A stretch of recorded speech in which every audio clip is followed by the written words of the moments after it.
नमस्कार दोस्तों, स्वागत है आपका न्यू इंडिया ट्रिविया में, जहां हम लाते हैं वो खबरें जो बताते हैं कि भारत कैसे बदल रहा है और अब तो दुनिया भी बदल रही है। आज हम बात करेंगे एक ऐसी टेक्नोलॉजी की जो हर भारतीय के मोबाइल में है, यूपीआई यानी यूनिफाइड पेमेंट्स इंटरफेस। और अब ये सिर्फ इंडिया तक सीमित नहीं बल्कि कतर तक पहुंच चुका है। चलिए जानते हैं कतार में यूपीआई कैसे लॉन्च हुआ, इससे क्या फायदा होगा और क्या ये डिजिटल इंडिया को एक ग्लोबल ब्रांड बना सकता है। दोस्तों, यूपीआई भारत का वो पेमेंट सिस्टम है जो किसी भी दो बैंक खातों के बीच रियल टाइम मनी ट्रांसफर की सुविधा देता है। इसे एनपीसीआई यानी national payments corporation of India ने बनाया है। भीम, गूगल पे, फोन पे जैसे ऐप्स इसी पर चलते हैं। आज हर दिन अरबों रुपए के लेन देन होते हैं, वो भी बिना कैश, बिना कार्ड के। और अब यही सिस्टम भारत की सीमाओं को पार कर रहा है।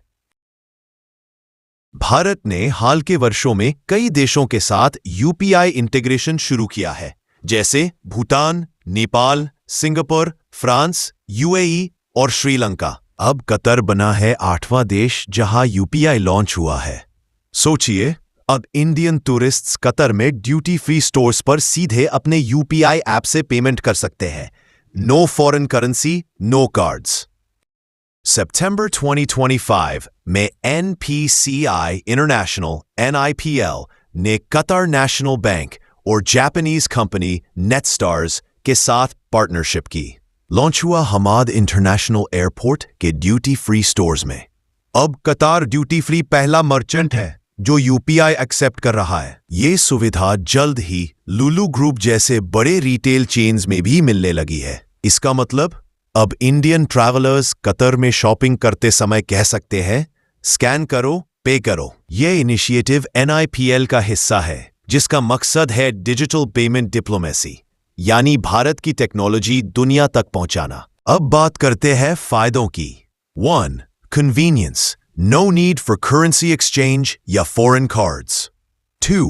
Security and speed. Real-time transactions with two-factor authentication. Tourism boost. कतार में हर साल हजारों इंडियन विजिटर्स आते हैं। अब उनके लिए पेमेंट सुपर इजी होगा। For local merchants के लिए लाभ, ज्यादा सेल्स और डिजिटल रिकॉर्ड्स का फायदा। 5. India's soft power. UPI अब भारत की टेक्नोलॉजी लीडरशिप का सिंबल बन रहा है। हर नई टेक्नोलॉजी के सामने कुछ चैलेंजेस भी होते हैं। अभी एक्सेप्टेंस लिमिटेड है, पूरे कतार में एक्सपैंड होने में समय लगेगा। एक, करेंसी कन्वर्जन रेट्स और चार्जेस को लेकर ट्रांसपेरेंसी जरूरी है। लोकल रेगुलेशंस के साथ इंटीग्रेशन और सिक्योरिटी टेस्टिंग भी जारी है। लेकिन फिर भी ये सिर्फ शुरुआत है। भविष्य में इंडिया चाहता है कि यूपीआई को ग्लोबल स्टैंडर्ड बनाया जाए। दोस्तों, भारत अब कई और देशों से बात कर रहा है। जापान में NTT डेटा के साथ MOU साइन हुआ है। यूरोप और मिडिल ईस्ट में भी टॉक्स चल रही हैं। इमेजिन करिए, जब कभी आप पेरिस में कॉफी पीते हुए सिर्फ यूपीआई QR स्कैन करेंगे। That's the future India is building today. यह सिर्फ एक पेमेंट सिस्टम नहीं बल्कि डिजिटल इंडिया का ग्लोबल मिशन है। तो दोस्तों, आज का सवाल था, किस देश में इंडिया का यूपीआई रिसेंटली लॉन्च हुआ? और जवाब है कतार। अगर आपको यह वीडियो इंफॉर्मेटिव लगा हो तो लाइक करिए, शेयर करिए और चैनल न्यू इंडिया ट्रिविया को सब्सक्राइब करिए, क्योंकि यहां हम हर रोज लाते हैं ऐसे नॉलेज भरे अपडेट्स जो इंडिया को गर्व से भर देते हैं।